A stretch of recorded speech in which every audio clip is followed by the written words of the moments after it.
Welcome to the Apartment 961. I'm Peyton. I'm Zach. I'm Odin. Today on the podcast, we are going to switch it up a bit as we always do by talking about something I personally have been interested to talk about for a while, the nature and progression of video game culture throughout the years. And by years, I mean life, because we all know that video games have been around since the dawn of time, boys. Yeah. The biggest thing... Now, when you say like video game culture, do you mean like does that include the technology or Technology, just storytelling really, or what? Really, just about anything. The biggest thing I get from this is I always go on these long tangents about how commercials. Like I bring it up a lot. You guys just don't know it's because you don't give a shit. But I always bring up commercials and how they've changed throughout the years, and that's always got me thinking. Like just in general, like how like gamers, game technology, like the culture as a whole has changed. Because it's crazy. Because there's a lot of upsides and downsides to how we've changed. Yeah. For instance, the community, like, we've got a lot of good people in the gaming community, and, like, obviously that's always going to be a thing, but, like, it's just not, like, good either. And, like, back in the day, you had kids, like, sitting around playing split screen. That's really all there was. There was no forums, no, like, news outlets, you know. Now, at the same time, I will say that, like, some video games haven't changed. Like, take platformers or roguelikes, for example. Like, you can play Diablo 1, and it's almost no different from playing Diablo 3 on the computer. It's got the same button codes and everything. I mean, because it goes... There's a lot of different opinions, but you think it should stay that way for, like, most games? Or, like, do you really think, like, we should start trying to, like, branch off? Like, video game companies should try to change up what they're doing. Well, I mean, when you're talking about the community and the culture and everything, it reminds me kind of the early days of Smash Melee competitions and everything, and you saw that element in that of just a bunch of kids having fun, you know, doing what they love with their friends, and, you know, a lot of people meeting each other that they don't know and everything, and how that same sort of spirit of competition and friendship has kind of survived even into the more increasingly digital world and everything, and how you see that kind of translated into just the kind of the general state of the community.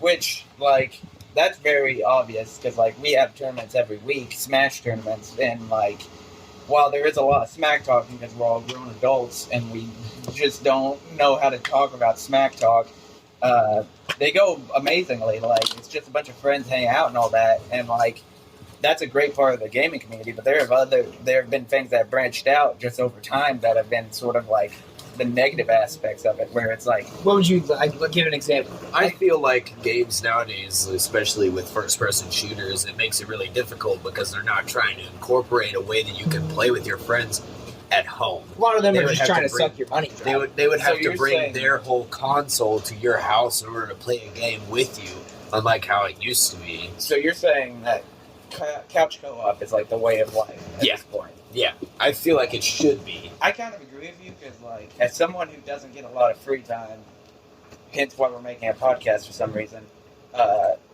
you know, getting around, sitting with my friends and playing video games is what I love to do, but, like, I don't like lugging around a giant PC all the time. Same, and it's harder to kind of line up your schedules and everything with something like trying to play a game online with your friend or something, like, say you want to play CSGO with them.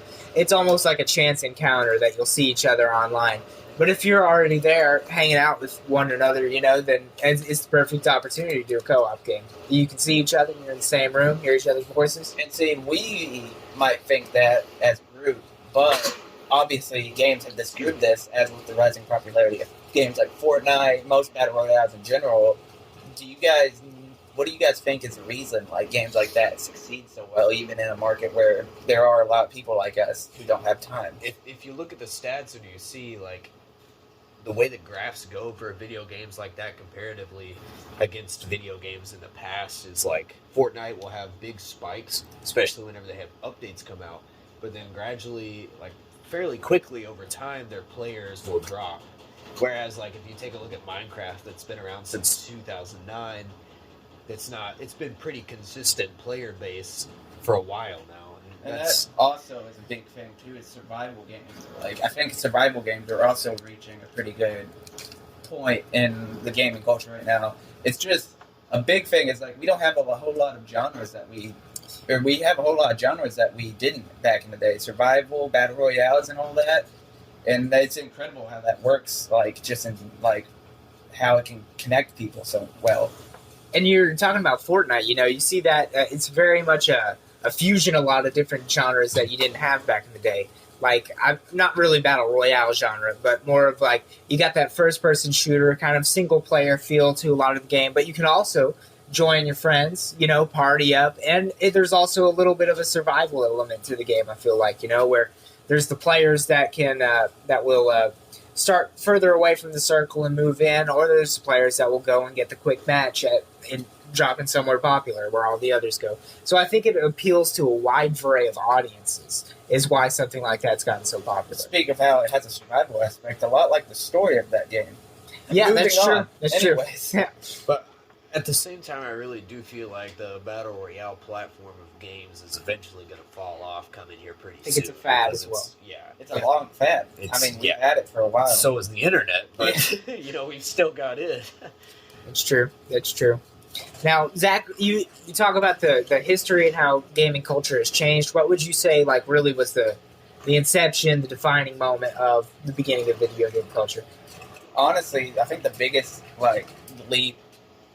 I think the biggest leap was probably the release of consoles like the PS2 and Xbox, where like before those or even PlayStation, we didn't really have a whole lot of difference in like games being made, games coming out. They were all different in their own special way, but like they stuck to a very broad line. Which you can tell from a good example would be the Street Fighter versus Mortal Kombat, where they came out around the same time, but they had very different play styles, different characters and abilities, even though they were the same like 2D Concept. platform combat type game. But like another good example is Halo.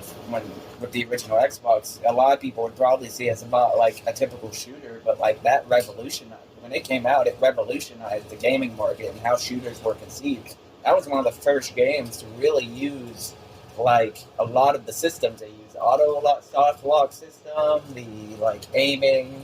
Well, you could also go all the way back to GoldenEye on the Nintendo 64 and Spec Ops on the PlayStation 1. But like, as much those are as some your classics, they as used much aiming. as your nostalgia goggles would love to see it, that game is pretty doo-doo when it comes to controls, unless you're playing it on a That's true. PC. Well, it is PS1. You know, joysticks weren't really a thing, or they were new technology at least. Or Well, that's why I'm saying it's new technology. Like Nintendo really went out on a limb to try to use the joystick, but they still included the directional pad. well, I don't understand it. They for some reason incorporated a free stick controller for And- some reason. When you're talking about the joystick and everything, I think that's kind of like calling back to what I kind of was surprised when you said PS2 and everything, because when I think of like the beginning of video game culture and stuff, I think about sort of like arcades and everything, and you know, I mean, I guess they use joysticks, but Yeah. you know, like it still kind of had that community aspect and everything you're talking about, and people were making all sorts of different kinds of games during that time. Because I mean, realistically, like name an arcade game that stuck around that wasn't multiplayer. Yeah, that's true. I mean, I what do you mean- got? Like Pac-Man, and there's a competitive But element to you it. also got to think there are quite a few, because Mortal Kombat, Street Fighter, all these Multiplayer. games multiplayer, but like technically single player too. Not only that, but like they were arcade machines, and those where they grew like an infamy. That's Yeah, what I'm yeah. saying. Like the reason why those games gained popularity and the reason why they stuck around is because more people means more money. So realistically, if you think about it, you still had to put in $1 for each character to be able to play, and so it all goes back to that whole like video Yeah, two games are playful made for the game. money. Do you people guys playing. think if we try if the world still had arcades and like more of them like back in the day, think they'd still be as popular? Like, say if we got one where we live right now, for example, do you think it'd be big? Or I do because of us nostalgic. I think it'd be big because hipsters. I think hipsters would just hang out at the arcade. I think that's also a big part of video game culture. It's like back in the day, a lot of people really had the same personality when it came to video games. We still had a fair share of those people that you just can't agree with, or like you just don't want to be around. but not nearly as big as nowadays. Nowadays, I don't even want to go to a midnight release of a game or any tournament because I'm afraid of like the toxicity of people there. That's true, and with video games growing and everything, and so many different more titles being released, different kinds of games, I think it draws in a different audience, and so just with the sheer amount of people, you're bound to get a lot of bad apples or whatever, naysayers or whatever you want to call them. Which is sad because, like, I think honestly, if you're a fan of something like Call of Duty, you should be a fan of like any other shooter in general. That's a really broad spectrum, but like, I feel like you should be able to play them, but not necessarily be a fan of them. Because, like, even still, say you're a 40-year-old man and you really enjoyed playing Tetris back in the day. Well, just a couple months ago, they came out with Tetris 99. yeah. And it's, it's still Tetris. It's still the platform that they like and that they're looking for. Random side note: I've always, since that game has been out, I've wanted to know if the dude I watched a video not too long ago of this guy who's played Tetris since it came out, and like he's only ever played the first one, none of like the remakes, nothing else other than the very first Tetris. And recently they had him play the one on PS4 with VR.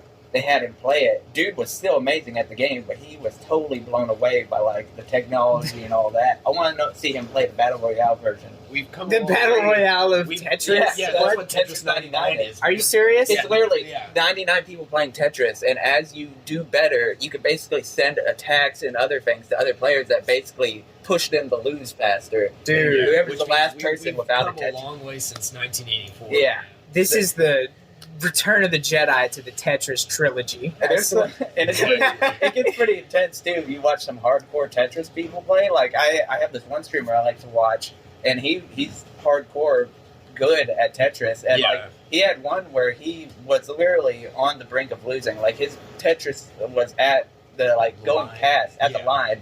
Then that And straight upright block. Literally, right as he was gonna lose, like right as his blocks were rising to the lose point, the other dude lost, and he got the win. And I was like, I don't know what just happened because I don't play Tetris, but this guy is freaking out. I'm a freak out. I knew he just got styled on. Yeah, is what someone I got know. styled on. I don't know who. And just think of something as simple as Tetris. It's Yeah. crazy. And that's what also I love is like the joy and pure happiness people get from video games. Like I am a very sentimental person, so whenever I get into something, I get into it. So say for instance Halo, you ask me about my time with Halo and all my experience with it, you'll get a whole nother podcast just with me. What I like about video games too is that they're a lot. They're very self-contained in the artist a lot of times because he's the one who programs it, who makes the story for it, who decides what the mechanics will be. At least in older games, for instance Tetris, the Tetris song, do do do do do do. It's a Russian folk song and everything, and he's actually disappointed that people know it as the Tetris song and not the Russian folk song. So I like that they kind of are able to give a piece of themselves. Which, what they fun like. fact about Tetris, Putin made this. Putin made Tetris. It's a piece of Russian propaganda. That kind of reminds me of Volkswagen. Volkswagen was a car that's made and engineered, produced, and sold by Nazi Germany originally. Your 1960s Volkswagen Beetles. The Beetle itself was actually designed by Hitler. Yeah, which that's crazy. And then another crazy thing really is just the amount of, How Hitler's the Shigeru Miyamoto of the car industry. I don't think that's true, but anyways, just the amount of effort people put in, game developers put into their games, and you don't see it at all really because it's just a video game. But that's what I love about indie games is that you can see the progression of somebody through an indie game. Yeah. Which is why a biography or videography on Netflix about indie games that you can watch is so passionate because these people are literally by themselves making something they love. Yeah. You see part of their soul in it. Their Yeah, passion. exactly. But at the same time, you'll see video game companies, especially popular ones, go try to capitalize on older ones like Warcraft that came out in 1994, and then you hop back up to 2012 when the first Halo Wars came out, and it's essentially the same thing. Well, yeah, but I think that's what a genre really is like, I mean, don't fix what ain't, like, broke. Like, and I think stuff like Warcraft, StarCraft really perfected, like, the whole RTS, like, genre. Yeah. And so, like Like a digital tabletop board game. so, like, you can't really get mad at a company when they copy it, because it's just, like, they might have wanted to be, like, especially with Halo Wars, where it's, like, maybe the budget was, like, we really love the StarCraft series, we love these RTS type genres, we just want to put our personal touch on it, which is Halo Wars. Now, you see, I kind of think it's the age-old problem between, you know, the independent artist and the corporation, the forces of money in the market and everything, you know, because the problem of being a sellout, you know, and everything. I feel like all these ideas, like you were saying, with the as the community gets bigger, you know, more toxic people are bound to show up and everything. That when the idea gets too big, it's gonna just become a sellout in a genre in typecast. Just like us with making podcasts. Exactly. I We swear. hate So Little known facts, we all hate each other, but this podcast is gonna make that money. That's so right. we gotta get it out there, boys. Subscribe, hit that bell, hit that like button, leave a comment. You Tell can't- us if you hated it. Tell you us can't if you see liked it. but it's there. So hit it, please. wait, but you can see it. Do you have eyes? Yes. No, Oh, in that case, Braille. I didn't even know this was a podcast till you told me just now. Oh, snap. I don't even know you guys. Just grabbed me Wait, I off don't the know you street. either. We got him off Craigslist. He was a good buy. Got a discount on him. Yeah, $15. Wasn't too 15 expensive. bucks. We bought this guy for 15 bucks. Yeah, that was it. I thought he was an intern. I thought I was a loot box. I thought you came in a cereal box. Cracker Jack. How much do you guys Zach is think? my prize. How high of a rarity do you guys think you'd be if you were in a loot box? Like, Dude, I'd be that mega gold rarity. you'd be Probably like. just a So you're saying- So you're saying if I were to open a loot box in Overwatch and I saw that gold flying out, I'd be like, I hope it's Peyton. Dude, I'd be the tracer with her ass out that they removed. That's how rare I'd be. I'd be the holographic Albus Dumbledore. I would just be some default dance. I mean, if they stick, Your common rarity, Zach? I'm not a common rarity. I'm just saying if I were He's like, uncommon. I'm uncommon. Yeah, there it is. But I'm just saying, like, if I were to add myself into something, it wouldn't be like a skin or anything like that. I just want to do some dance. Some dance? Man. Do what you love. Yeah, I don't think I'd want to be a stationary card either, because that sounds boring to me. I'd be like again, like Albus Dumbledore. I would disappear Which- as soon as you What walk away. exactly are your thoughts on loot boxes, like, in general? Like, Well, my family gets Loot Crate, not sponsored, and we Yes, have been getting them since I think it was 6 months after they came out. well, I'm after saying, Loot like, Crate came out. video game loot boxes, like, stuff that you don't know what's going to be. Oh, in, you and there's mean- no way to... You mean surprise mechanisms? Good job, yeah. You really hit it out of the park with that one. Yeah. Yeah, like, because, like, to me, I don't, as with a lot of things, I don't really care as long as it doesn't disturb my daily peace. I just want to live a life like a plant. Because I'm playing games like Overwatch and stuff like that. Like, the loot boxes are not really going to affect your gameplay in any way. I But feel the same way. it also adds that drive of, like, I feel like I I'm a want better this skin. person if I have this skin. Now, if a game is free, like loot box all you want. You know what I'm saying? Like support the game with cosmetics and everything.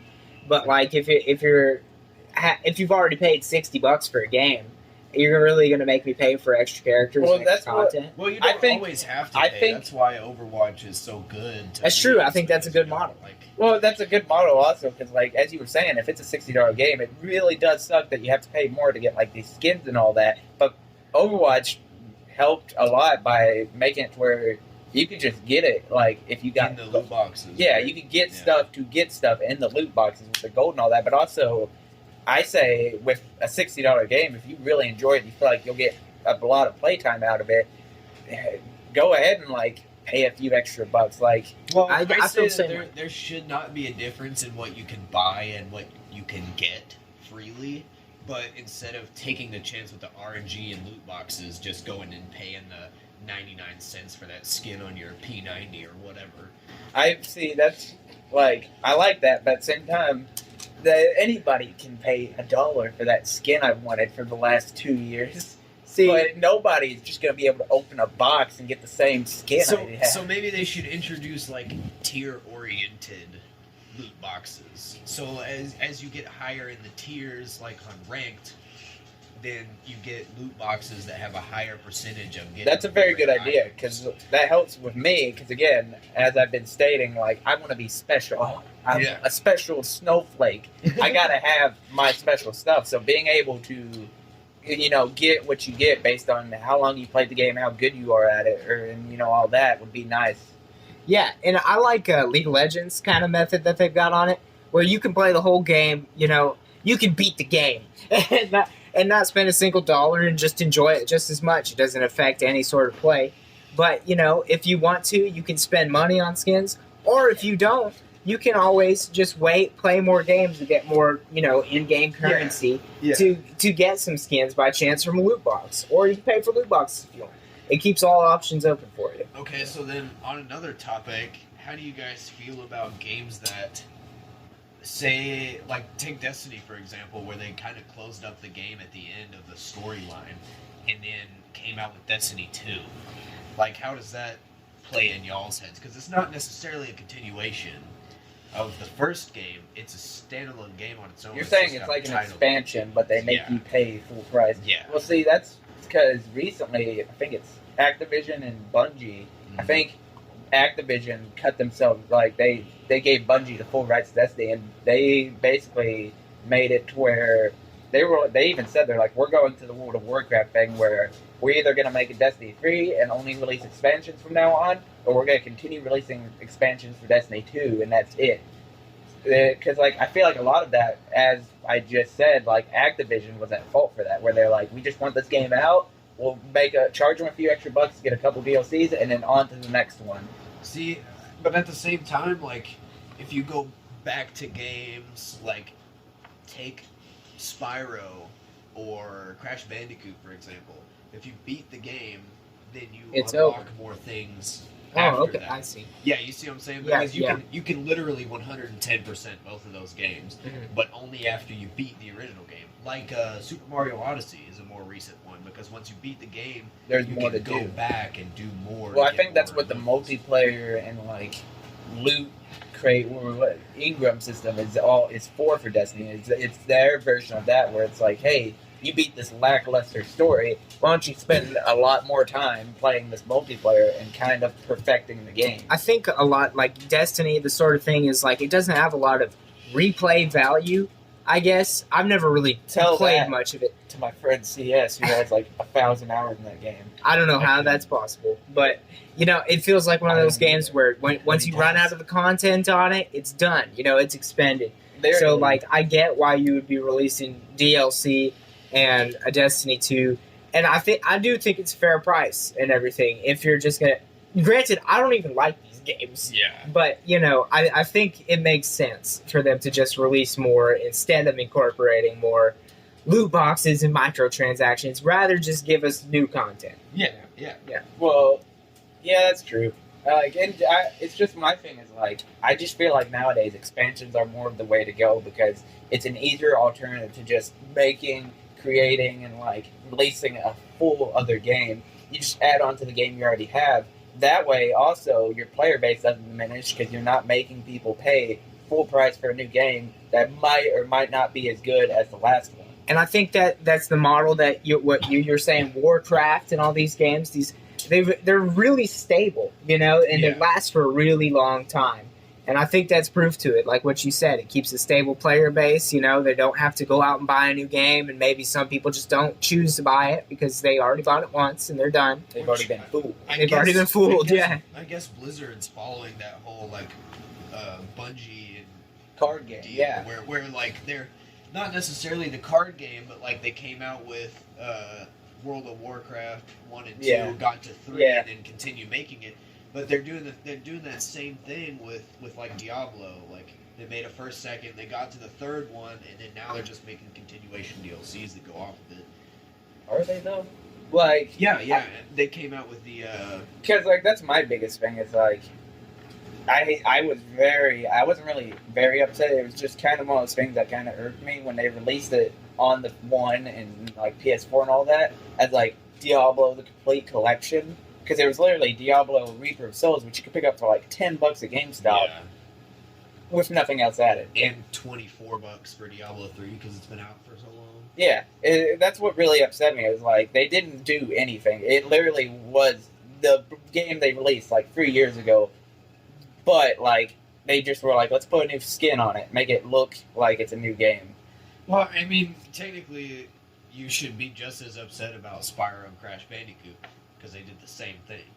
I You get mean, the Insane Trilogy or I mean, whatever yeah, but Spyro's is, and it's just the 3 original games. There's- They slapped a new skin on it. there is kind of a difference where it's like they remastered those games, made them look completely different, kind of, and not only that, but like made them easily accessible. Where it's like I don't have to buy a PS2, buy a copy of Crash Bandicoot, put those AV cables in, play it, and not only that, but I get this old game I enjoyed as a child, and it looks exactly as it did when I was a child because they redid the graphics. So Well, minus, I mean, I kind of get that, but at the same time, like, I remember playing Diablo 1 on the PC, and it's the same way. Like, whenever I picked up a copy of Diablo 3 just after it had come out, I felt that nostalgia. which that's and fine, but everything like, about it. would you buy it? Would you buy Diablo 3 again? If Would it you was the exact- pre-order yeah, it? You wouldn't pre-order and you wouldn't steal a I card. wouldn't pre-order nothing. Yeah, No, but I don't know. it depends. It all really just depends. I- And like, it's got to be a game I know I'm gonna enjoy.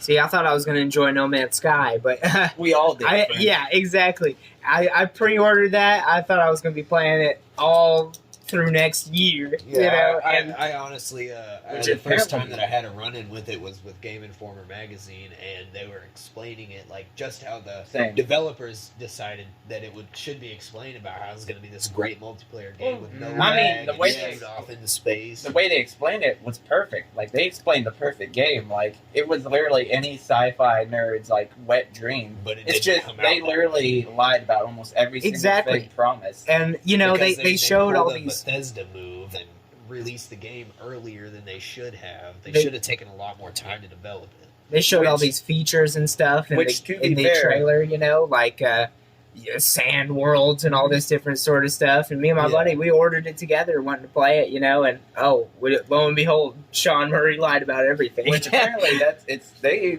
apparently have fixed it to where it's pretty decent game Yeah, now, with a this lot new closer update. to what they I've heard that. they spoke about. Which is way better than what Bethesda's done with 76. I'd give it Hey. another try. I enjoyed 76. Awful game though.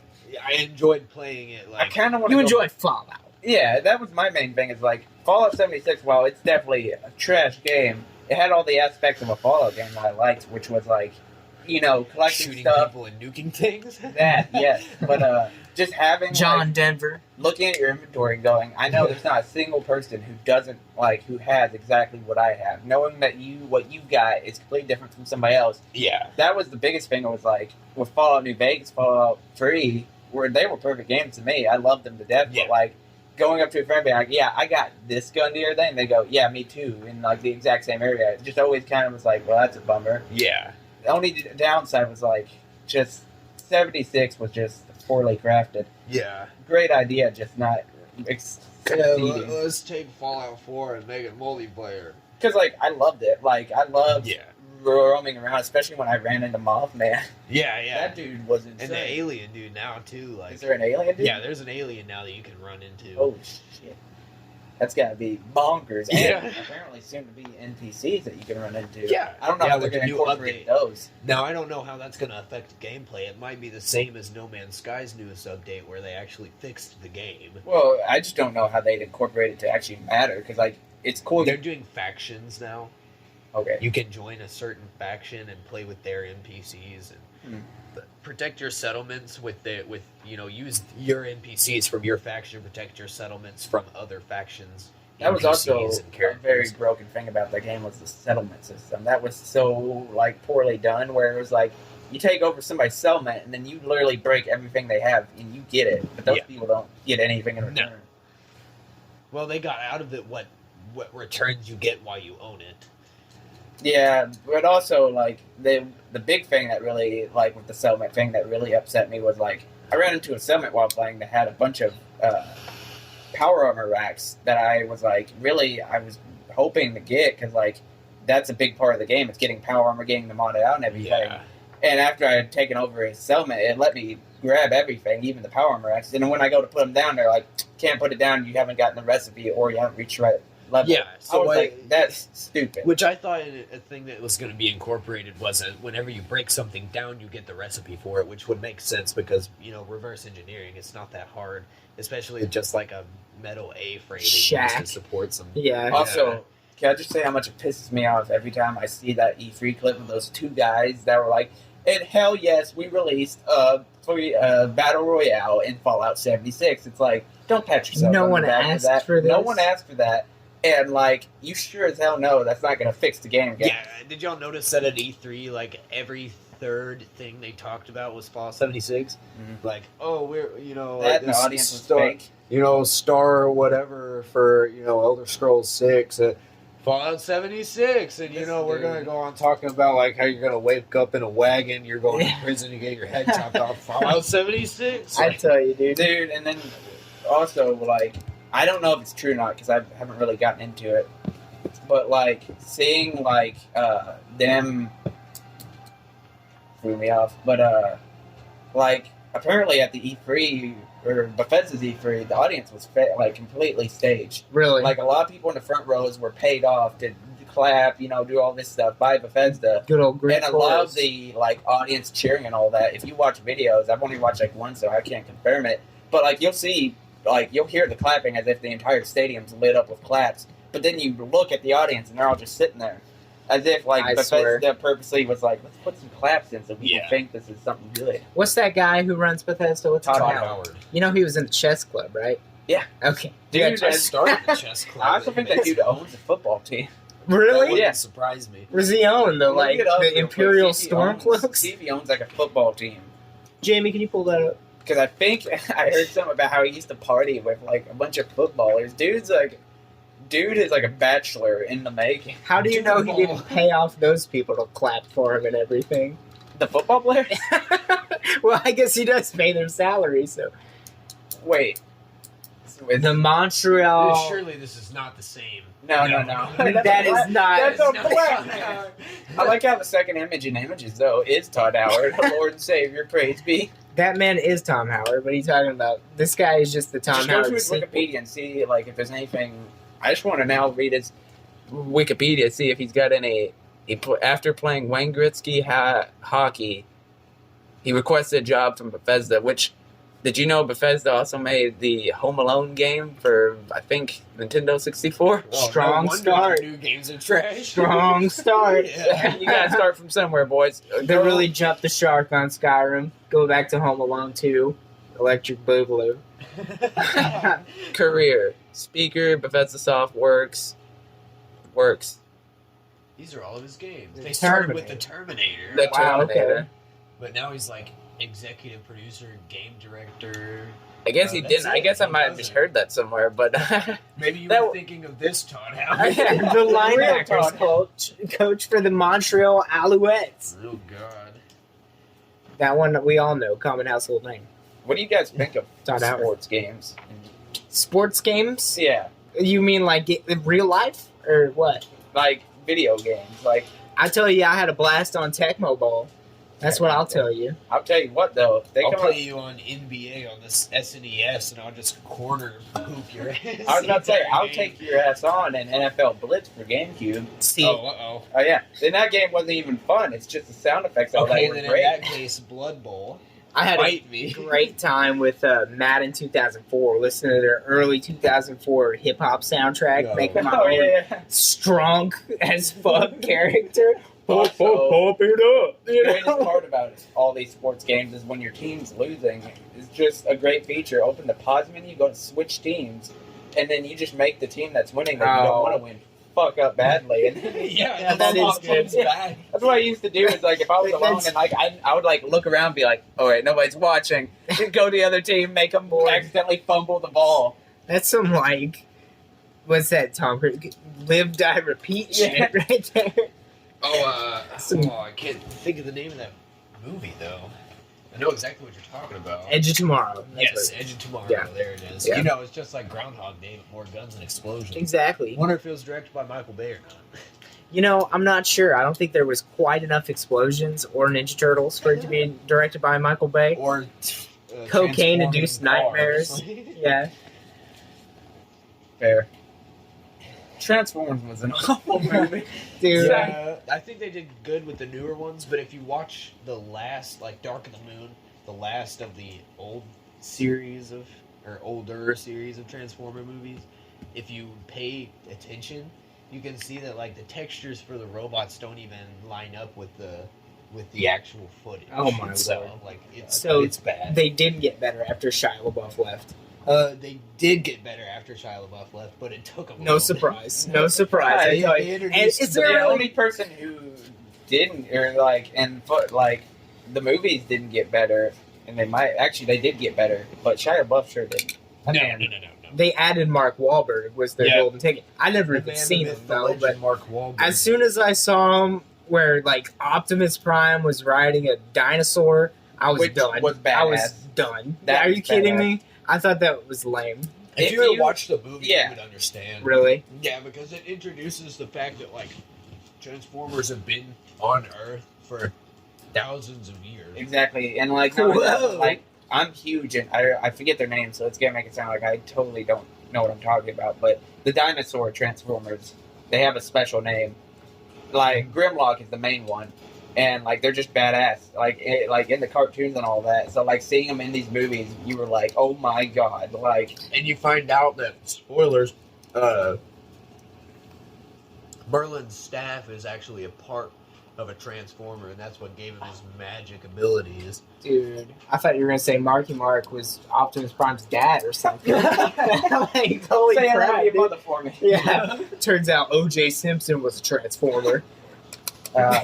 Also, Made his hand a little bit bigger. I want to say, like, I don't know. While I love nostalgia, it's also like kind of annoying how often it's like incorporated into stuff nowadays. Because like I went and watched a new Spider-Man the other day, and like one of the previews was for the new Terminator coming out, and it has the chick who played what's her name in the original Terminator. I don't know. Laura Croft. I don't Yeah, know. sure. It's the little girl from the first one. I totally forget her name, but it's her, the actor, grown up, and it's the same character. They did the exact same thing and then of course Arnold Schwarzenegger's still there. But like they just do that with a lot of movies nowadays, where like the new Halloween, they brought back what's her face from the original Halloween as like the main character. Sarah Connor. I've never Sarah seen Connor Linda comes back, and Hamilton, it looks cool. I mean, I'm not dissing Sarah Linda Hamilton, but like it's just one of those things where it, like you see it once, see it like 100 times. They did the Yeah. exact same thing with the new Halloween. Not where only that, but like Terminator Genesis was like posted up as the last Terminator movie, and then again, it looks cool. There's some pretty cool shots in the trailer that made me kind of excited for it. That, and also they're making another Charlie's Angels movie. Never seen any of those movies really. Me It's either. what? Charlie's Angels? Or? Both. Wow. Okay. Well, we're on the same page on Yeah. this then, huh? But like I know the general idea of both of them, and like they're Arnold Schwarzenegger's a robot. He goes around shooting people in the head. And basically it's time travel. Game over. Charlie's Angels. Women are better Femme than men. fatale. But the new Charlie's Angels also looks pretty neat. I mean, Who's in it? Like, look up the cast real quick. They got one of the female Ghostbusters. She's on SNL too. is this like a comedy? sort of? Yeah, it's like Charlie's an action comedy. Was the original like an action comedy? yeah, Yeah. it was. Yeah. I didn't know that. But they've got the blonde. You'll see her in a second. But she plays like Basil. Not Basil. That's not it. Kristen They got Stewart. Kristen Stewart. She's one of the Charlie's Angels. She will be playing a bed frame. Yeah. Yeah. Here we That's- go. Elizabeth Bank, or what's her name? Oh, Elizabeth. that's, Yeah, okay. That's Okay. discount Miley Elizabeth Cyrus. Banks. That's Elizabeth Banks. Wait, she directed it? she's one of the yeah. Barely. She just seemed like a country club owner's wife or something. I Oh. don't know. Wait, this is what the poster looks like? yeah. That is. I mean, I'm not even gonna. I've never even seen the original one, so I mean, I don't even know. They're not. You're not missing anything. Like, it's, Yeah, I didn't never think so. They're all right. It's just your typical like. Early Early 2000s started 2000s. as an original 1970s Oh, yeah. TV series. Oh yeah, So it's got all them boomers on the hook. yeah. The Okay. boomers are reeled in. They just gotta get this new generation, which Okay. is easy. Yeah. Which is very easy when you got a lot of feminists who are like, "Oh, these women are taking over the world with their like women ways." See, I was just picturing like you got the young crowd going to it. Yeah, it's like, yeah, real proud. Then you got the boomer crowd. It's like, me and Gene went to go see the new Charlie's Angels movie. We watched the same movie technically like 20 years ago. Oh, I didn't know. I It don't was know weird if I that they got liked a it. bed frame to be one of the Charlie's Angels. It was real weird. I think she was a Muslim. Okay. Which, by the way, Get on this topic. I'm being a baby boomer. What can I say? You know how they are. To Muslims. white women in movies, like or Black Mermaids or Black Mermaid. transition. I've seen a lot of shit about that on Facebook, and I can say I really don't give a fuck about any of I don't it. think anybody does, but we need a reason to stay mad. So. Yeah, you know, my little sister watched the VHS tape until it wouldn't play anymore, and I had no interest in ever like wanting to watch it. Yeah. I just don't like Disney movies. Not Same. that I don't like them, Same. but they just don't interest me. Like all those old ones, like Beauty and the Beast and all that. Everybody's like, they're perfect movies and like they're classics, and to me it's just like, Yeah, Grimm fairy tales are classic. Yeah. Yeah. I'm gonna it- cut your ears off with a pair of scissors if Oh, you. the shoe doesn't fit. Let's chop your toes off so Yeah. it fits anyway. oh, you Fuck didn't that marry the Cinderella prince, girl. you're gonna turn into Seafoam. No, Is that real? Yeah. Yeah, like In no the shit. Little Mermaid, if she didn't marry the prince, she got turned into Seafoam. Wow. And also, I think I forget what there was also some really grim aspect to it where like She lost her voice. Like that was the only way she could get legs from Ursula, if I remember correctly. Like what she, the heck? So Ariel- she made a deal with Ursula's- the devil type thing. Ursula like smoked cigarettes for 40 years, and so she had to have Ariel's voice in order to sound better than she actually was. Man, You see what I'm saying? I see what you're saying. she smoked that sea barnacles. It That- was that- Seaweed. seaweed. That's right. You're smoking that dank seaweed. Algae audience, where you at? Algae audience. There's some fish that we're going. They're talking about us. Oh, Sat, yeah, represent. They know. They It's know. the fish dog. Coming for it. Well, little known fact: 961 studio or apartment is actually 20,000 leagues below the sea. James Cameron's here with us. He's just in another area right now. He's kind of Yeah, trespassing, but you know, That's he- okay, I guess. I get. What's he gonna do? Make an Avatar raise our movie. property value. Yeah, thank you. Like seeing joggers in your neighborhood. Yeah, the more joggers, the higher your property value. The more Man. James Cameron's underwater, I the think more you're making in I life. think this podcast has really derailed, and it's been about a good 40 minutes. So I think we're reaching the end of it. Anybody have any closing thoughts? Anything you want to say before we head out? Nah. Not really. I mean, just thanks for joining us. If anybody listens to this, but we We'll had a great time. We'll be dead soon. We'll be better next And, time. I hope you finished your drink while you were listening. They left.